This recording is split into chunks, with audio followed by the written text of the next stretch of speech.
Bismillahirrahmanirrahim. Assalamualaikum warahmatullahi wabarakatuh. Bismillah, alhamdulillah, wassalatu wassalamu ala habibillah Sayyidina Muhammad ibn Abdullah wa ala alihi wa sahbihi wa mawala. Allahumma rabbi syrah lana sudurana wa yassir lana umurana wahlul uqdatan min alsinatina yafqahu aqwalana. اللهم فكهنا في الدين وعلمنا التأويل اللهم ألهمنا مراشد أمورنا وأعذنا من شرور أنفسنا برحمتك يا رب العالمين والحمد لله رب العالمين. Ahlan kepada sahabat-sahabat, kita bertemu dalam perkongsian adab pada pagi ini yang mana kita nak membicarakan daripada kitab Bidayatul Hidayah karangan Al-Imam Ghazali rahimahullahu ta'ala. Kita telah tiba pada muka surat yang ke-55 kepada sahabat-sahabat yang ada kitab. Kepada sahabat-sahabat yang tidak memiliki kitab, maka boleh join bersama. InsyaAllah saya akan cuba baca dan jelaskan. Namun kalaulah ada yang ingin untuk membuat pembelian kitab sebagai rujukan ataupun sebagai bahan bacaan, maka boleh sahaja tekan link yang ada di ruang komen. Sahabat-sahabat yang dirahmati lagi dikasihi oleh Allah Subhanahu wa taala, sebelum kita bermula, apa kata sama-sama kita perbetulkan dahulu niat. Moga-moga pertemuan kita adalah kerana Allah Subhanahu wa taala. Nawaitu ta'alluma wa ta'lim wa tadhakkura wa tadhkir wa naf'a wal intifa' والإفادة والاستفادة والحث على التمسك بكتاب الله وسنة رسول الله صلى الله عليه وسلم والدعاء إلى الهدى والدلالة على الخير ابتغاء وجه الله ومرضاته وقربه وثوابه آمين آمين يا رب العالمين. Lalu kita sedang membicarakan tentang adab-adab apa yang manusia patut lakukan, yang kita patut lakukan selepas daripada matahari terbit. Selain daripada kita telah belajar tentang pergerakan daripada bangun tidur menuju pada waktu itu kepada solat subuh dan amalan-amalan dan adab-adab yang boleh dilakukan. Maka Imam Ghazali pada muka surat yang ke-53 telah menerangkan, apabila pada waktu itu dah selesai wirid-wirid, bacaan-bacaan, zikir-zikir, doa-doa yang telah ditunjukkan, yang telah dibimbingkan, maka yang pertamanya adalah kalau masih lagi ada masa, banyakkan masa untuk menuntut ilmu. Dan panjang lebar beliau menceritakan tentang kelebihan menuntut ilmu. Sehinggalah kita tiba pada muka surat yang ke-55. Kata penulis buku, kata Imam Ghazali, apabila engkau telah mencuba mengamalkan wirid-wirid dan ibadah yang telah kami sebutkan, yang mana banyak doa, bacaan yang beliau telah tunjukkan, dan engkau dapati akan dirimu tidak merasakan apa-apa keberatan dan tidak merasa malas melaksanakannya. Tak ada, dah menjadi kebiasaan, dah menjadi seronok, dah menjadi istiqamah dalam mengamalkan wirid-wirid zikir tadi. Maka kata Imam Ghazali, bahkan nampak pada dirimu minat yang sangat mendorong engkau untuk mencari lagi ilmu yang bermanfaat. Dan engkau tidak lalu apabila masa itu pada waktu pagi dah dihabiskan banyak dengan zikir, dengan doa-doa, dengan amalan-amalan yang telah ditunjukkan oleh baginda Nabi sallallahu alaihi wasallam, dan pada waktu itu hati memang minat untuk menuntut ilmu. Satu, hati minat. Dan yang kedua, pada waktu itu niat untuk menuntut ilmu adalah kerana Allah. Bukan kerana nak berdebat, bukan kerana nak mendapat gelaran, bukan kerana nak mendapat sanjungan ataupun sebarang jawatan. Kata Imam Ghazali, bahkan nampak pada dirimu minat yang sangat mendorong engkau untuk mencari lagi ilmu yang bermanfaat. Satu. Dan yang kedua, dan engkau tidak mengkehendaki dengan mencari ilmu itu kecuali keredaan Allah dan juga untuk kebaikan negeri akhirat. Lalu yang zikir-zikir telah diamalkan, yang amalan telah diamalkan, dan sekarang ini niat untuk menuntut ilmu adalah kerana Allah. Maka kata Imam Ghazali, maka menuntut ilmu pada waktu itu adalah lebih afdal daripada segala ibadah-ibadah sunat yang lain. Dan kat sini yang perlu jelas, kadangkala seseorang itu sangka menuntut ilmu itu lagi afdal daripada ibadah sunat, padahal dia menuntut ilmu bukan kerana Allah, padahal dia menuntut ilmu untuk menjatuhkan orang, berdebat dengan orang, memalukan orang. Maka sebenarnya pada waktu itu menuntut ilmu tidaklah lagi afdal daripada ibadah-ibadah sunat yang lain. Namun apabila menuntut ilmu itu kerana Allah, maka ianya menjadi lebih afdal, kata Imam Ghazali, daripada ibadah-ibadah sunat yang lain. Dan yang paling penting, hendaklah engkau memastikan, muka surat 56, hendaklah engkau memastikan, kata Imam Ghazali, keikhlasan niatmu, kerana niatlah yang menentukan nilai amalan. Masya Allah, ini adalah satu pengajaran yang sangat besar yang patut kita pegang. Kadangkala kita nak beramal yang besar-besar. Benda yang besar-besar, bila bersedekah mesti nak besar. Bila nak melakukan sesuatu, mesti nak besar. Bila nak tolong orang, mesti dalam jumlah yang besar. Kadangkala kita lupa, sebenarnya niat yang menjadikan amalan itu bernilai. Amalan yang kecil, walaupun syikku tamrah, sebahagian daripada kurma, namun diberikan kerana Allah, pahalanya adalah sangat besar umpama gunung. Sebaliknya, orang yang pada waktu itu memberikan amalan yang sangat besar daripada sudut perbelanjaan infaknya, walaupun sebesar gunung, sebanyak gunung, namun kalaulah bukan kerana Allah, amalan itu adalah haba'an mansura, amalan itu akan ditolak. Maka pegang kata-kata Imam Ghazali ini, kerana niatlah yang menentukan nilai amalan kamu. Kata Imam Ghazali, dan apabila niatmu tidak ikhlas, maka di sinilah tempat terpedayanya orang-orang yang jahil, dan di sini pula tempat tergelincirnya orang-orang yang cerdik pandai, al-'iyazubillah. Bila dia tak jaga niat, dia sangka dia melakukan perkara yang afdal, perkara yang baik, maka pada waktu itu dia mengharapkan itulah ganjaran yang dia bakal dapat daripada amalan itu. Akan tetapi sebenarnya sia-sia, sebab bukan dia buat kerana Allah, tetapi kerana kepentingan dirinya, kepentingan dunianya, ataupun apa jua tujuan selain daripada Allah Subhanahu wa ta'ala. Maka ini amalan yang pertama yang perlu untuk diperbanyakkan sambil menjaga niat, iaitu menuntut ilmu. Kata Imam Ghazali, amalan yang kedua, bahawa engkau tidak berkuasa menghasilkan ilmu yang bermanfaat. Ada setengah orang memang dia lemah dalam menuntut ilmu. Memang mungkin daripada sudut minatnya, ataupun contoh dia lambat dalam memahami sesuatu. Ini kita menceritakan tentang ilmu-ilmu yang selain daripada fardu. Adapun fardu dia mesti untuk menuntut. Maka kata Imam Ghazali, apabila tidak berkuasa menghasilkan ilmu yang bermanfaat, akan tetapi engkau berkuasa, ada kemampuan untuk berbuat ibadah seperti berzikir, membaca Al-Quran, bertasbih dan juga sembahyang, maka ini adalah darjat orang yang abid. Abid maksudnya ahli ibadah, dan cara hidup orang-orang yang salih. Dengan cara ini juga engkau dapat tergolong di dalam kumpulan orang yang beruntung. Lalu, afdalnya jadi orang yang menuntut ilmu tetapi kerana Allah. Kalaulah itu tak mampu, tak mengapa. Masih lagi ada amalan yang lain. Perbanyakkanlah ibadah, membaca Al-Quran, berzikir, ataupun pada waktu itu melakukan amalan yang lain. Lalu apa pengajaran yang kita dapat? Setiap orang pada waktu itu dia ada kepelbagaian minat dia, kepelbagaian cenderungannya. Adapun yang fardu mesti ditunaikan. Namun adalah amat tidak tepat apabila orang yang minat belajar ilmu, dia condemn dan menjatuhkan orang yang minat untuk beribadah. Begitu juga sebaliknya, orang yang minat untuk ibadah, pada waktu itu dia condemn ataupun menyalahkan kepada orang yang berilmu.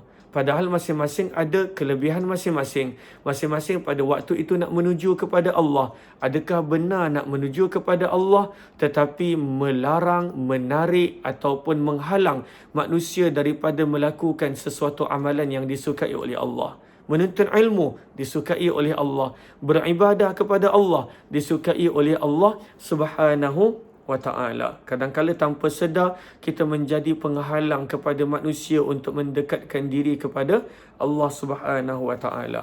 Kata Imam Ghazali, kalaulah yang kedua pun dia tak ada kemampuan. Tengok lembutnya cara Imam Ghazali mendidik. Dia tidak marah, dia tidak condemn, dia tidak kata itu salah, orang ini begini-begini, tidak. Tetapi apa kata Imam Ghazali?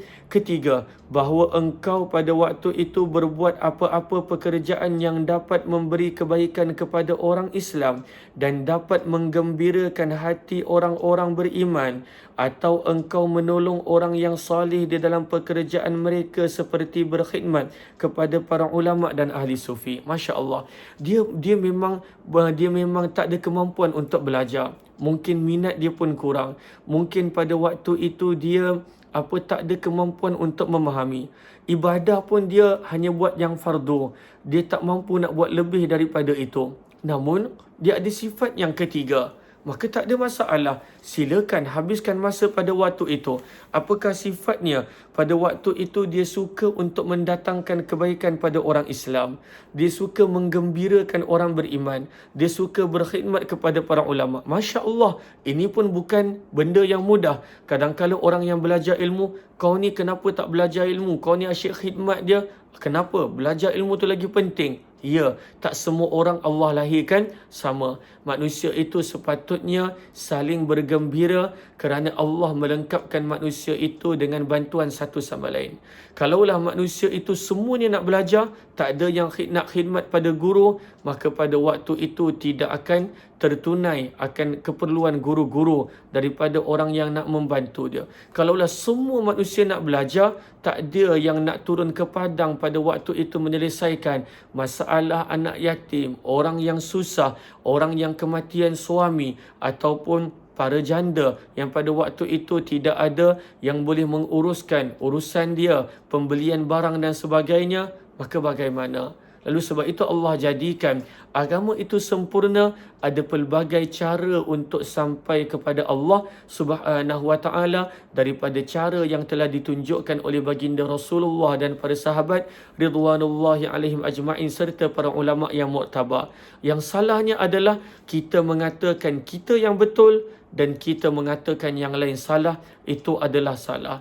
Lalu apa kata Imam Ghazali? Habiskan masa dengan benda yang ketiga ini. Memberi kebaikan kepada orang Islam, menggembirakan orang beriman, berkhidmat kepada para ulama, dan berulang alik di dalam menunaikan hajat-hajat mereka, atau berusaha untuk memberi makan kepada fakir dan miskin, atau menziarahi orang sakit, atau menghantar jenazah, maka semua ini adalah lebih afdal sebenarnya daripada ibadah semata-mata. Lagi afdal. Kenapa? Sebab ini ibadah. Ya, ini adalah ibadah. Menguruskan jenazah adalah ibadah. Bahkan fardu kifayah. Menghantar jenazah ke perkuburan adalah ibadah. Memberi makan kepada fakir dan miskin adalah amalan yang disukai oleh Allah. Sebab itu kata Imam Ghazali, yang nombor 3 ini sebenarnya lebih afdal daripada yang nombor 2, iaitu ibadah. Kerana amalan yang seperti ini, selain sebagai satu ibadah, ia juga merupakan pertolongan kepada orang lain. Masya Allah, banyak pengajaran yang kita dapat. Yang keempat, jikalau engkau tidak dapat membuat salah satu daripada 3 perkara yang tersebut di atas, menuntut ilmu, kemudian ibadah, kemudian berkhidmat kepada masyarakat, menolong orang, tak mampu nak buat ketiga-tiga, maka berusahalah untuk menunaikan hajatmu sendiri. Itu sekurang-kurang. Sibukkan untuk urusan pekerjaanmu, perniagaanmu, keluargamu, hajatmu. Sibukkan dengan itu. Jangan ada masa yang membazir. Maka sibukkan. Dan itu pun adalah ibadah. Kita telah belajar dalam kitab Al-Arba'un Al-Khairiyah pada pertemuan semalam, yang mana itu pun adalah ibadah. Kasab, bekerja, berniaga, itu pun adalah ibadah. Itu pun adalah sesuatu yang boleh mendatangkan pahala kepada manusia. Sebab itu kata Imam Ghazali, kalaulah tak mampu nak menuntut ilmu, tak berkuasa pada waktu itu nak beribadah yang nafil, adapun yang wajib mesti dilakukan. Yang ketiga, tak dapat nak buat pekerjaan membantu orang lain, maka pada waktu itu sibukkanlah dirimu untuk menunaikan hajatmu sendiri dan mencari nafkah bagi dirimu dan keluargamu. Sedangkan orang banyak selamat dari gangguanmu dan mereka juga selamat daripada bahaya lidah dan tanganmu. Kenapa kita kena sibukkan diri kita dalam mencari rezeki? Dalam pada waktu itu Allahumma salli ala Sayyidina Muhammad, pada waktu itu berniaga ataupun apa, sibukkan. Kenapa? Kata Imam Ghazali, apabila kamu sibukkan diri kamu, maka orang akan selamat daripada kemudaratan tangan dan lidah kamu. Yang mana kita dah belajar juga hadis itu dalam kitab Al-Arba'un Al-Khairiyah. Orang Islam adalah orang lain merasa selamat daripada kejahatan anggota tubuh badan dia. Yang disebut dalam hadis adalah lidah dan tangan, tetapi memberi maksud umum. Daripada sini apa yang kita belajar? Kalaulah kita tidak sibukkan diri kita untuk perkara-perkara yang bermanfaat, hatta sekurang-kurangnya bermanfaat untuk diri kita dengan keluarga, dengan mencari rezeki dan nafkah dan sebagainya, maka kat situ datangnya masalah untuk kita mendatangkan mudarat pada orang lain. Banyak sangat masa lapang, tak tahu nak buat apa, maka mengumpat. Banyak sangat masa lapang, menyebarkan fitnah. Banyak sangat masa lapang, melakukan perkara yang tidak bermanfaat. Sebab itu, kata Imam Ghazali rahimahullahu ta'ala, dan apabila kamu sibukkan diri kamu, walaupun manfaatnya hanya untuk diri kamu dan keluarga, kerana kamu bekerja dan berniaga, dan agamamu pula akan selamat, iaitu apabila engkau tidak terlibat dengan apa-apa maksiat, maka dengan itu engkau akan mendapat darjat ashabul yamin, seperti mana yang Allah sebut dalam surah Al-Waqi'ah. Dalam surah Al-Waqi'ah Allah sebut tentang 3 golongan. As-sabiqun, golongan VIP yang akan awal masuk syurga. Ashabul yamin, golongan ahli syurga yang biasa. Dan yang ketiga ashabul shimal, golongan ahli neraka. Sebab itu kata Imam Ghazali, sekurang-kurangnya bila kamu sibukkan diri dengan bekerja, dengan berniaga, tak mendatangkan mudarat kepada sesiapa, sama ada mudarat pada lidah dan tangan, agamamu selamat. Bila agamamu selamat, maka pada waktu itu kamu adalah ashabul yamin. Walaupun mungkin kamu tak dapat nak capai as-sabiqun, golongan VVIP. Apa yang kita belajar pada hari ini? Maka yang kita belajar sebenarnya orang yang sibukkan dirinya dalam mencari nafkah keluarga, dalam mencari rezeki, dalam berniaga, maka sebenarnya itu pun adalah ibadah. Itu pun sebenarnya adalah sangat bagus kerana dia menjaga dirinya daripada mengata buruk, mendatangkan mudarat pada orang lain. Adakah itu yang lebih baik berbanding dengan orang yang sangka dia buat benda yang baik? Contohnya dia menuntut ilmu tapi tidaklah sepanjang masa, hanya beberapa minit, dan kemudian disibuk memperburukkan orang, memperlekehkan orang, menjatuhkan orang. Kau ni kerja takkanlah nak bawa duit tu sampai ke mati. Cubalah belajar, tengok kita sedang ditipu oleh syaitan. Kenapa kita belajar? Kita belajar adalah untuk diri kita. Tetapi dengan ilmu itu menjadikan kita sombong, kita ingat kita lebih baik daripada orang lain. Padahal Imam Ghazali dah sebut, maka itu pun bagus, asalkan tak melakukan maksiat, asalkan tak melakukan dosa. Kerana bila manusia itu sibukkan dirinya, walaupun dalam bentuk pekerjaan, bentuk mencari nafkah, agama dia selamat. Sebab dia tidak mendatangkan mudarat. Maka hakikatnya, walaupun pada pandangan mata manusia, orang mencari ilmu itu lagi afdal, tetapi ketika mana dia menjatuhkan orang lain, ketika mana memalukan orang lain, ketika mana mengeluarkan perkataan yang tak baik kepada orang lain, walaupun orang lain itu adalah orang yang tak sempat nak belajar, tak sempat nak beribadah amalan sunat, tak sempat pada waktu itu nak tolong orang, maka sebenarnya orang yang bekerja itu lebih baik. Kenapa? Sebab dia tak buat maksiat. Sementara orang-orang ini apabila dia belajar ilmu tak jaga niat, maka pada waktu itu dia sedang buat maksiat. Berasa sombong, merasa diri lebih baik daripada orang. Pada waktu itu menjatuhkan orang lain, lagi-lagi di depan khalayak ramai dan sebagainya. Maka sangat penting untuk kita menjaga niat. Sebab itu kata Imam Ghazali, maka 4 perkara ini, Dan 4 perkara ni tak ada manusia yang terlepas daripada melakukannya. Cuma dia kena jaga niat. Maka 4 perkara inilah segala darjat di dalam agama. Selain daripada 4 perkara ini, hanyalah tempat permainan syaitan. Tak buat apa-apa. Tak buat apa-apa. Tak tolong orang. Tak beribadah. Tak menuntut ilmu. Tak sibukkan diri. Dia tak buat apa-apa. Sekadar duduk di rumah tak buat apa-apa. Maka itu sebenarnya adalah permainan syaitan. Sangat berbahaya. Kerana maksiat bermula daripada perkara yang sia-sia. Yang mana akan dapat meruntuhkan agamamu, wal'iyadzubillah, moga Allah pelihara. Atau akan ada keadaan kamu menyakiti hamba daripada hamba-hamba Allah. Bila manusia tak berada pada salah satu daripada 4 keadaan, sama ada dia akan buat maksiat kepada Allah, ataupun pada waktu itu dia akan menyakiti makhluk Allah dengan kata-katanya. Kerana dia banyak masa lapang, dia mensia-siakan waktu dia, dia akan ada banyak masa menyakiti manusia dengan lidah dia, ataupun dengan perbuatan dia, ataupun dengan apa jua anggota tubuhnya, tangan dan sebagainya. Sabda Nabi seterusnya, kata Imam Ghazali, maka ini adalah perbuatan golongan yang binasa dan hendaklah engkau menghindarkan diri daripada mereka. Seterusnya, pada perenggan ketiga muka surat 57, kata Imam Ghazali, dan ketahuilah bahawasanya seseorang hamba itu dipandang daripada sudut agama kepada tiga.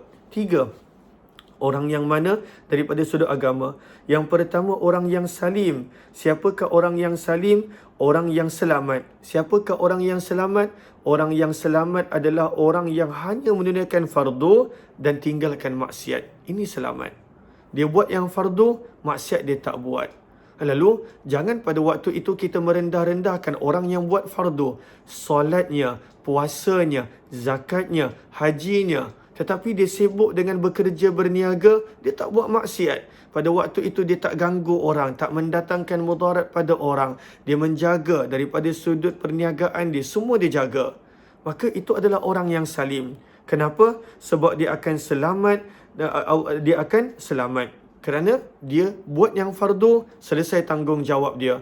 Dan pada waktu itu, yang sunat walaupun dia tak buat, tetapi dia tak buat maksiat. Berbanding dengan orang pada waktu itu dia buat fardu dan sunat. Sunat dia buat, tetapi dia menyakiti hamba Allah, ataupun pada waktu itu melakukan maksiat kepada Allah. Yang kedua adalah golongan yang lebih baik kalau mampu. Golongan yang rabih. Rabih maksudnya orang yang beruntung. Siapakah orang yang rabih? Dia buat yang fardu, dia meninggalkan maksiat. Meninggalkan maksiat sangat penting. Sama ada lidah ataupun tangan ataupun apa jua anggota badan. Dan menambah pula dengan amalan-amalan sunat. Ini orang yang untung. Sebab amalan sunat itu dikira ekstra, dikira tambahan. Seterusnya yang ketiga adalah orang yang khasir. Siapakah orang yang khasir? Iaitu orang yang rugi. Siapa yang rugi? Orang yang malas ataupun lemah daripada melakukan sesuatu yang fardu. Yang fardu itu yang utama. Bila pada waktu itu yang fardu dia abaikan, maka dia rugi. Walau banyak macam mana sekalipun sunat dia, walau banyak macam mana sekalipun nafil dia. Sebab itu kata Imam Ghazali, maka jikalau engkau tidak dapat menjadi orang yang rabih, maksudnya fardu, sunat, tinggalkan maksiat, maka berusahalah supaya menjadi orang yang salim. Sekurang-kurangnya buat fardu, tinggalkan maksiat.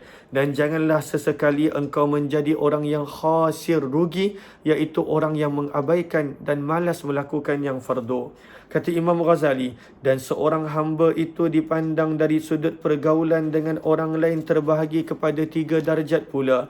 Muka surat yang ke-58.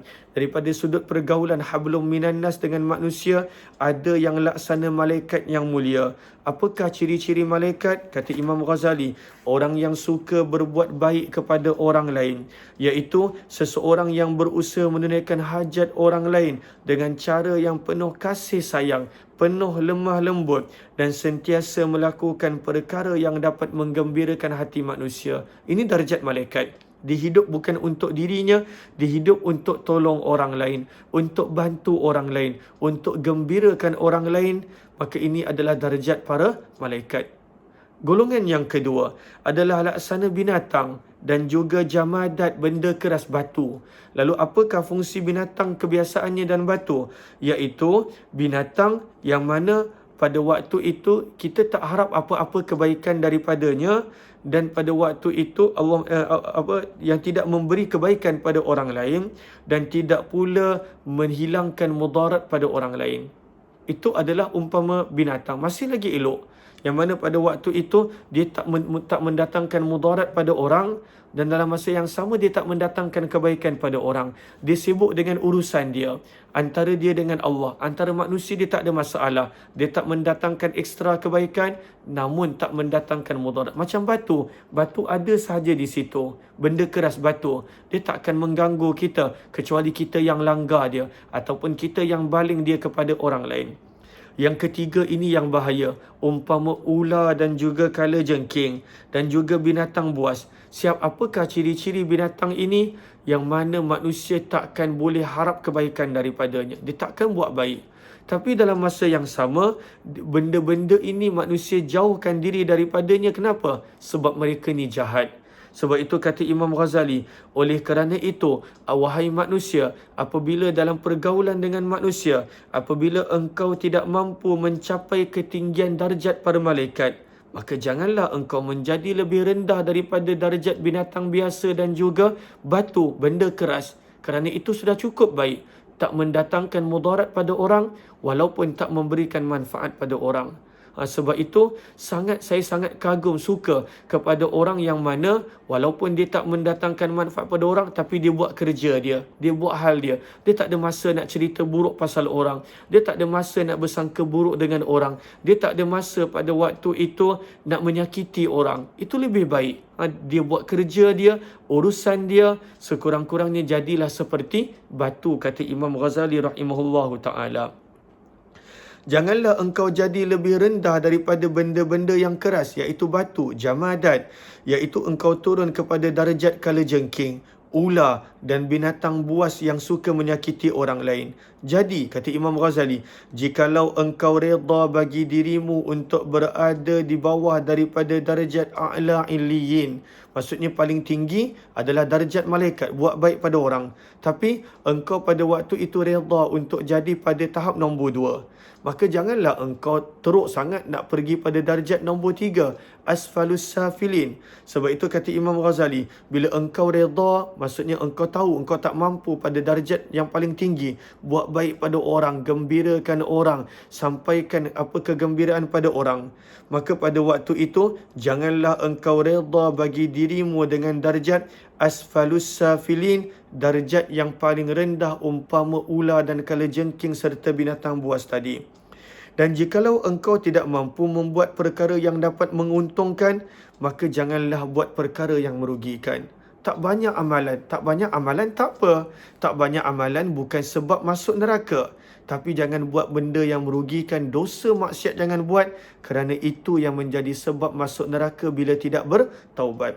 Kata Imam Ghazali, di sepanjang hari janganlah engkau melakukan sesuatu kecuali perkara yang dapat memberi manfaat bagi akhiratmu, ataupun sekurang-kurangnya perkara yang mendatangkan manfaat bagi duniamu. Lalu, afdalnya perkara yang mendatangkan manfaat untuk akhirat.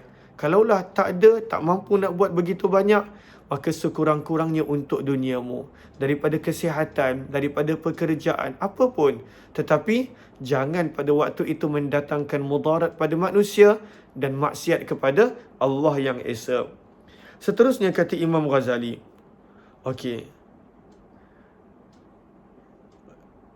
Maka sekurang-kurangnya hendaklah melakukan perkara yang bermanfaat bagi kehidupanmu di dunia ini, yang engkau tidak dapat lari daripadanya, dan engkau berhajat kepada menggunakan manfaat dunia ini untuk pahala akhirat. Kata Imam Ghazali, dan apabila engkau tidak mampu melaksanakan kewajipanmu terhadap agamamu, ketika engkau bergaul dengan manusia, apakah tanggungjawab agama? Jangan menyakiti manusia dengan apa jua cara, dalam apa jua bentuk, sama ada dengan tangan maupun lidah ataupun apa jua anggota. Sebab itu kata Imam Ghazali, bila kamu bergaul dengan manusia tak boleh nak buat benda yang wajib ini, maka apa yang patut engkau buat? Kata Imam Ghazali, maka pada waktu itu hendaklah engkau beruzlah, iaitu mengasingkan diri daripada orang ramai. Dan itu adalah terlebih baik bagi dirimu. Dan maka kurangkan bergaul dengan manusia. Walaupun manusia panggil sombong, walaupun manusia panggil apa, kurangkan bergaul dengan manusia. Bila kita tahu, bila kita bergaul dengan manusia, kita akan menyakitkan hati orang, ungkapan kita, ucapan kita, perbuatan kita, asingkan diri daripada bergaul dengan manusia. Dan itu adalah terlebih baik bagi dirimu, kata Imam Ghazali. Maka di situlah terletaknya keselamatan. Kerana bukan senang kita nak minta maaf dengan manusia. Nak minta maaf dengan Allah, Allah pasti akan ampunkan. Nak minta maaf dengan manusia bagaimana? Dan siapa yang ada kekuatan rendahkan ego nak minta maaf dengan manusia? Apabila dia mengumpat, apabila dia meribat, apabila dia menzalimi, apabila dia menyakiti, maka asingkan diri daripada manusia. Kata Imam Ghazali, dan apabila was-was selalu datang menarik hatimu untuk mengerjakan perkara-perkara yang tak diredai oleh Allah, ketika engkau sedang beruzlah, duduk sendirian pun ada bisikan-bisikan supaya buat maksiat. Selalunya bila duduk bersendirian dah tak ada dah. Tetapi ada juga was-was bisikan-bisikan tadi. Kata Imam Ghazali, maka hendaklah engkau tidur. Tidur lebih baik. Kerana bila tidur, maka pada waktu itu walaupun tak ada manfaat, tetapi kalaulah dia tidur dengan niat untuk bangun malam, dengan niat untuk ada kekuatan beribadah, maka itu pun ibadah. Maka pada waktu itu tidurlah engkau, dan inilah sebaik-baik keadaan kerana sudah menjadi pegangan kita di dalam kehidupan ini. Apabila kita tidak mampu mendapat keuntungan dan kemenangan, maka biarlah kita redha dengan lari dari dalam mencari keselamatan. Contohnya dalam perang, memang tak boleh nak menang dalam perang, maka undurkanlah diri biar selamat. Berniaga, memang tak boleh untung, cukuplah setakat ini supaya tak lebih rugi. Itu adalah yang selamat. Tapi sebenarnya, kalaulah pada waktu itu betul taktik, betul pada waktu itu perancangan, pengharapan pada Allah, pasti akan menang dalam peperangan, pasti akan untung dalam perniagaan. Tetapi, kalaulah tiba pada satu tahap, maka undur diri. Dan bagaimanakah kita undur diri? Walaupun dah duduk sendirian, masih datang lagi bisikan, maka tidur pada waktu itu adalah lebih selamat, kata Imam Ghazali rahimahullahu ta'ala. Muka surat yang ke-60. Lalu di sini kita dapat banyak pengajaran-pengajaran umpama mutiara daripada kata-kata Imam Ghazali rahimahullahu ta'ala. Dalam untuk kita pada waktu itu menjalani kehidupan kita, supaya pada waktu itu kita tidak sia-siakan masa kita. Kata Imam Ghazali, bab yang ke-9, muka surat yang ke-60 kepada sahabat-sahabat yang ada kitab.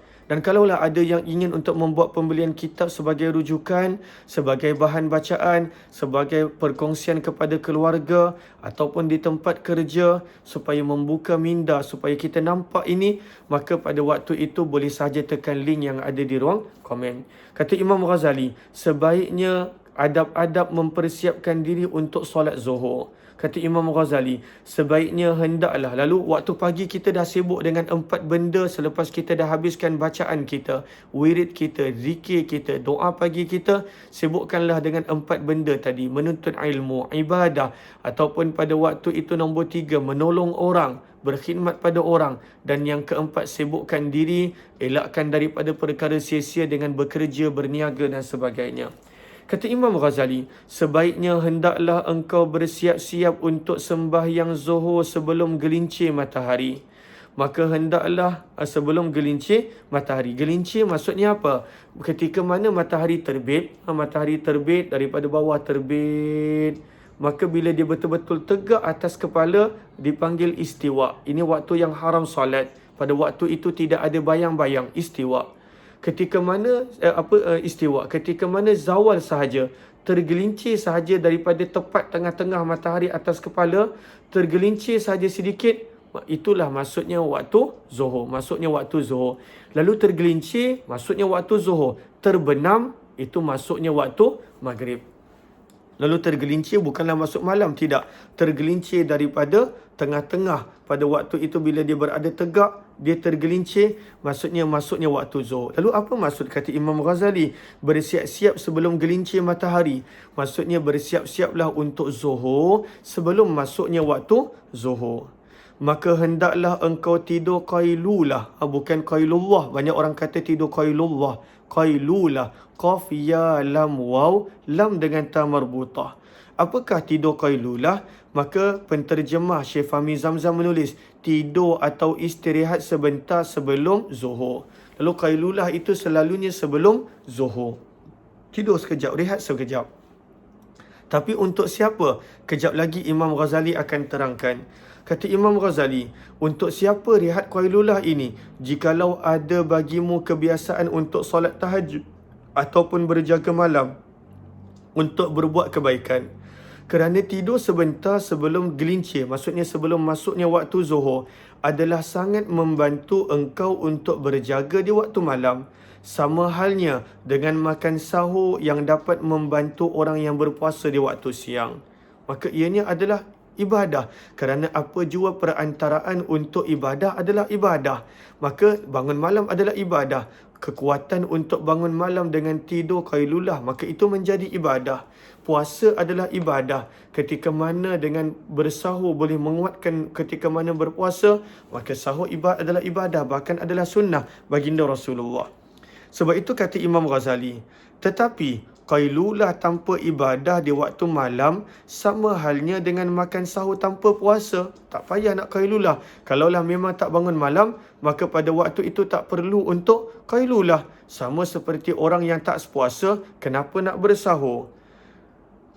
Apabila engkau tidur qailulah, maka hendaklah engkau bangun sebelum gelincir matahari. Janganlah lepas zuhur bangun. Sebelum masuk zuhur hendaklah bangun. Kemudian terus engkau berwuduk dan pergi. Maksudnya wuduk di rumah. Dan itu adalah sunnah. Dan pergi ke masjid. Dan sembahyang sunat tahiyatul masjid. Kerana tiba sebelum zuhur ni, solat tahiyatul masjid. Dan engkau tunggukan azan zuhur. Perenggan yang seterusnya, kata Imam Ghazali, dan apabila engkau mendengar panggilan azan zuhur, maka hendaklah engkau menjawab perkataan muazzin seperti cara yang telah diterangkan pada bab sebelum ini.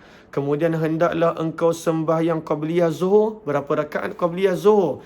Memang 2 rakaat boleh, tetapi kata Imam Ghazali, solatlah 4 rakaat. Nanti beliau akan bawakan dalilnya. Solatlah 4 rakaat dengan 2 kali salam. 2 rakaat 1 salam, 2 rakaat 1 salam. Dan adalah Nabi SAW memanjangkan sembahyang ini. Tapi kita nak nak panjangkan waktu dekat Masjid Surau zaman kini susah. Sebab selalunya 10 minit dia akan iqamat, 15 minit dia akan iqamat. Maka yang penting dapatkanlah 4 rakaat sebelum zuhur ini. Sabda Nabi SAW tentang 4 rakaat sebelum zuhur, tahniah kepada sahabat yang telah mengamalkannya. Maka kepada yang belum, marilah sama-sama kita azam untuk amalkan. Sabda Nabi SAW, hadza waqtun tuftahu fihi abwabus sama' fa uhibbu an yurfa'ali fihi amalun salih. Sabda Nabi, ini adalah waktu dibukakan pintu-pintu langit, maka aku mahu supaya diangkat amalanku yang baik pada waktu ini.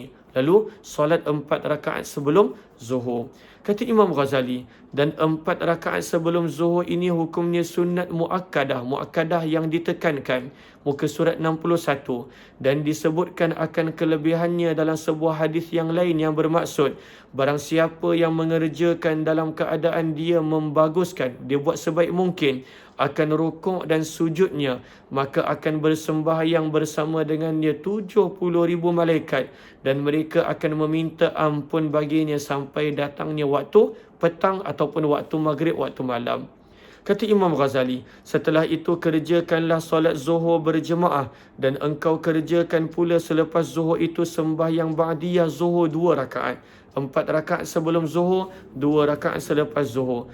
Dan jangan engkau sibuk setelah itu sehingga masuk waktu asar, melainkan dengan 4 perkara tadi. Antara zuhur dan asar pun sama, sibukkan dengan 4 perkara. Sama ada belajar ilmu, menolong orang lain, membaca Al-Quran, ataupun bekerja berniaga, mencari biaya hidup yang engkau gunakan untuk keperluan ibadahmu. Lalu sama juga sebelum asar, sebelum sembahyang asar, hendaklah engkau kerjakan sunat qabliyah asar 4 rakaat juga dengan 2 kali salam. Atau 1 kali salam pun boleh. 4 rakaat 2 kali salam. Atau 4 rakaat 1 kali salam. Dan sembahyang ini juga termasuk sembahyang sunat muakkadah mengikut pandangan Imam Ghazali. Tetapi majoriti para ulama mengatakan bahawa 4 rakaat sunat qabliyah asar hanyalah sunat biasa dan bukan sunat muakkadah. Tapi bagi Imam Ghazali, ianya sunat muakkadah, sunat yang sangat ditekankan oleh baginda Nabi sallallahu alaihi wasallam. Kata Imam Ghazali, telah bersabdanya baginda Nabi sallallahu alaihi wasallam, rahimallahu abdan shalla qabla al-asri arba'a, yang mana hadis riwayat Tirmizi. Semoga Allah mencurahkan rahmat kepada seseorang yang solat sunat qabliyah asar 4 rakaat. Sebab itu kata Imam Ghazali, ianya adalah sunat muakkadah. Majoriti para ulama mengatakan ianya adalah sunat biasa. Kata Imam Ghazali pada muka surat 62, maka bersungguh-sungguhlah engkau untuk mencapai yang demikian itu, untuk solat 4 rakaat sebelum asar. Kenapa? Supaya engkau termasuk di dalam orang yang didoakan oleh Nabi sallallahu alaihi wasallam agar mendapat rahmat Allah. Lalu Nabi doakan, rahimallahu abdan shalla qabla al-asri arba'a, semoga Allah merahmati. Kata Imam Ghazali, Nabi doa. Kita kadang-kala nakkan orang doa kita, ini Nabi doakan, maka bersungguh-sungguhlah untuk mendapatkan 4 rakaat sebelum asar. Kata Imam Ghazali, dan janganlah engkau sibuk setelah sembahyang asar kecuali dengan seumpama pekerjaan yang telah kami sebutkan. Lepas asar pun buatlah 4 benda yang kami sebutkan tadi. Belajar ilmu, ibadah, baca Quran, zikir dan sebagainya. Tolong orang, khidmat orang, bantu orang, ataupun sibukkanlah diri dengan bekerja, mencari biaya ataupun nafkah untuk keluarga. Kata Imam Ghazali, dan sangat tidak patut bagi seseorang yang menyia-nyiakan waktu dengan ia mengisi waktunya dengan apa sahaja pekerjaan yang kebetulan datang kepadanya. Maka sangat tak patut. Dia kata masa tu bernilai, kata Imam Ghazali. Kenapa? Okey, tengoklah nanti macam mana waktu saya. Tak boleh, kata Imam Ghazali. Lalu jangan bila sesuatu benda datang baru nak buat. Kalau tak datang, dia membazirkan masa. Kata Imam Ghazali, dan sangat tidak patut bagi seseorang mensia-siakan waktu. Apakah maksud mensia-siakan waktu? Dia tak rancang apa-apa, bila ada sesuatu baru nak buat. Tak ada apa-apa, dia tak nak buat. Maka itu sangat tak bagus, kata Imam Ghazali. Lalu apakah maksud mensia-siakan waktu? Dengan ia mengisi waktunya dengan apa sahaja pekerjaan yang kebetulan datang kepadanya, atau menyibukkan dirinya dengan cara apa sahaja yang disuka. Lalu apa dia suka? Nak main bola lah, jom main bola. Padahal sebenarnya mungkin ada benda lain yang dia patut boleh buat, tolong orang. Walaupun sebenarnya main bola tu tak salah, tapi kerana dia suka waktu tu, nafsu dia suka itu, maka dia belai nafsu dia. Apa yang nafsu dia nak, dia terus buat. Ini maksud mensia-siakan waktu. Apakah maksud mensia-siakan waktu? Yang pertama, tak ada perancangan, apa sahaja yang tiba-tiba datang dia terus buat. Yang kedua, dia ikut kehendak gerak nafsu dia terlalu banyak. Walaupun benda tu harus pada awal, tetapi bila nafsu itu dimanjakan, lama-kelamaan akan merosakkan dia. Sebab itu kata Imam Ghazali, lalu nak buat macam mana supaya masa tak sia-sia? Sepatutnya hendaklah engkau menghitung dirimu dan merancang segala pekerjaanmu, menyusun wiridmu pada waktu siang dan malam. Kena ada catatan, sama ada pada handphone, buka kalender tu, buka waktu tu, catat apa yang perlu nak buat dan apa yang nak buat. Ataupun pada waktu itu, Allahumma salli saya catat, nak zikir waktu bila, nak zikir apa dan juga sebagainya. Kata Imam Ghazali, lalu engkau tentukan bagi setiap waktu itu akan pekerjaan yang tertentu. Setiap waktu, pukul 10 pagi nak buat apa, 11 pagi nak buat apa, kejap lagi habis perkongsian kita ni nak buat apa, 12 tengah hari kejap lagi nak buat apa, 12 suku nak buat apa. Adakah tak apalah, tengoklah apa yang datang esok, maka kita mensia-siakan waktu.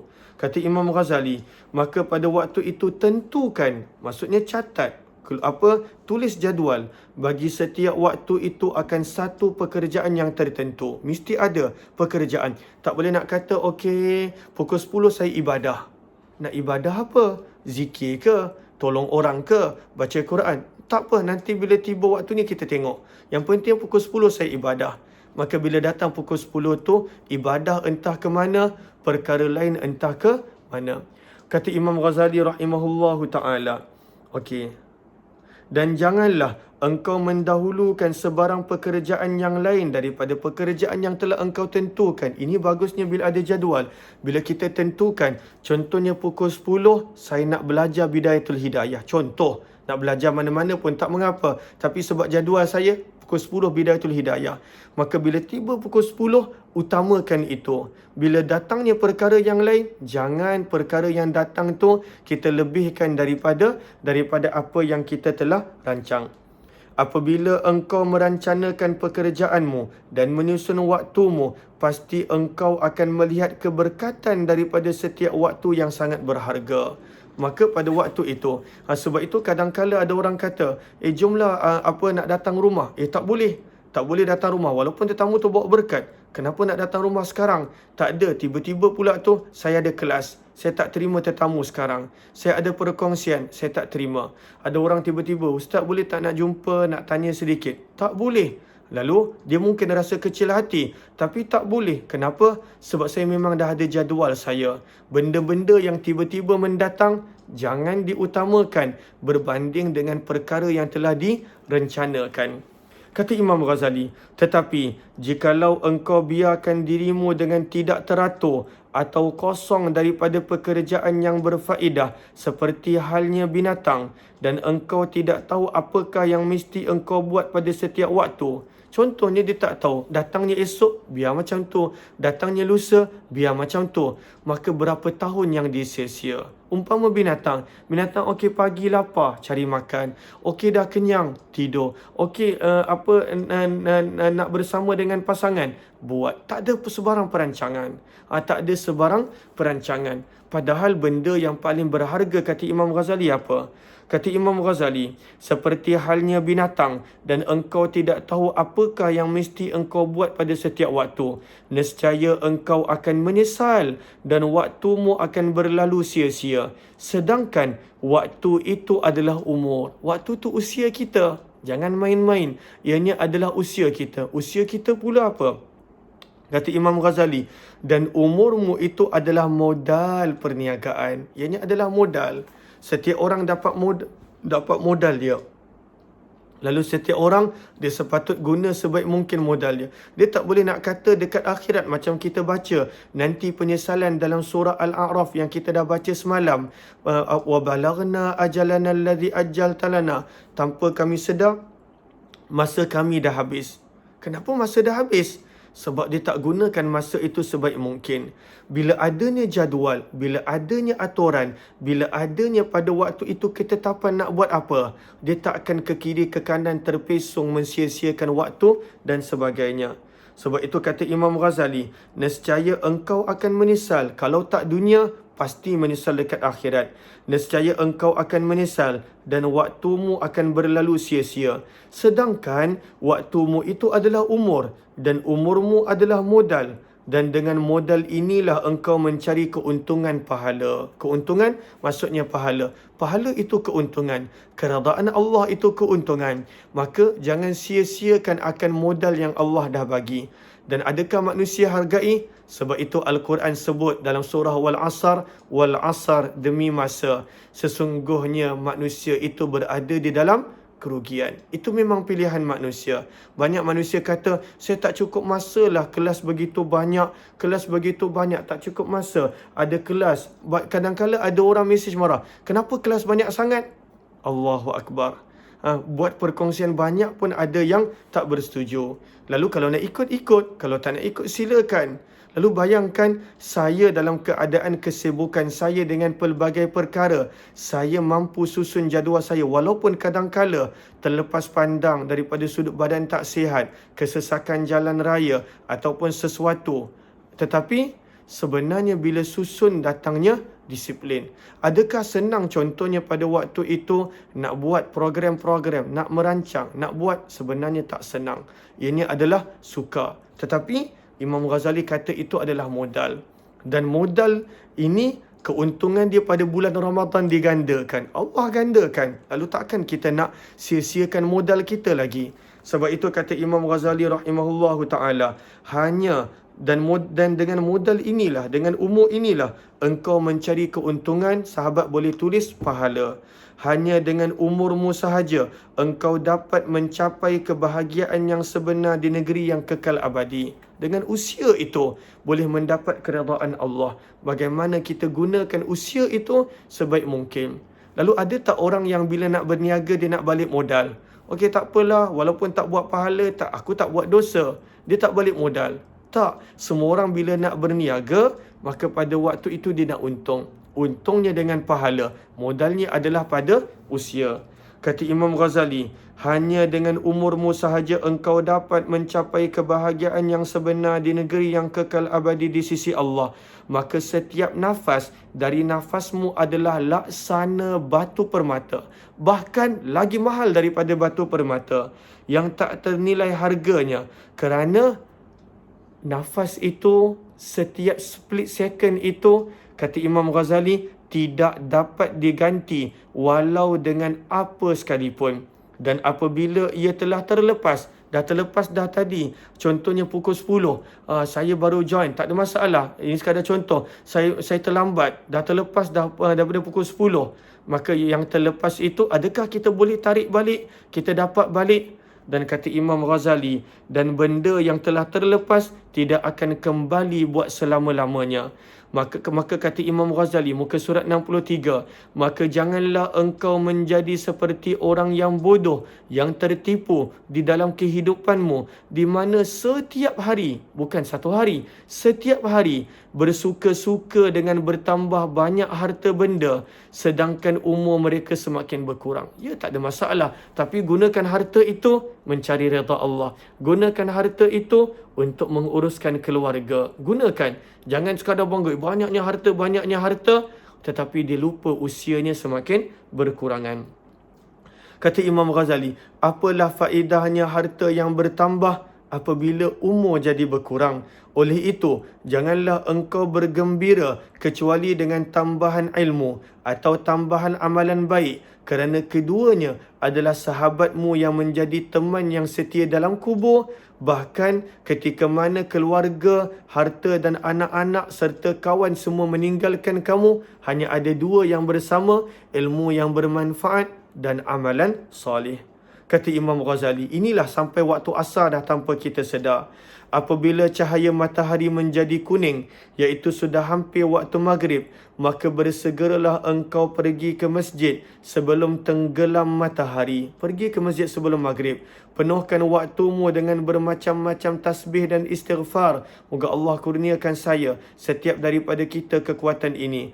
Kerana kelebihan waktu sebelum maghrib ini sama dengan kelebihan waktu setelah sembahyang subuh sehingga terbit matahari. Sebab itu bila kita belajar zikir-zikir yang dibaca waktu pagi, dituntut baca juga sebelum maghrib pada waktu petang. Doa-doa Nabi yang Nabi baca waktu pagi, dituntut juga dibaca pada waktu petang. Sebab itu kata Imam Ghazali, amalan yang mana pentingnya diamalkan di antara subuh sehingga terbit matahari, sebenarnya sama juga penting diamalkan selepas asar hingga sebelum terbenamnya matahari.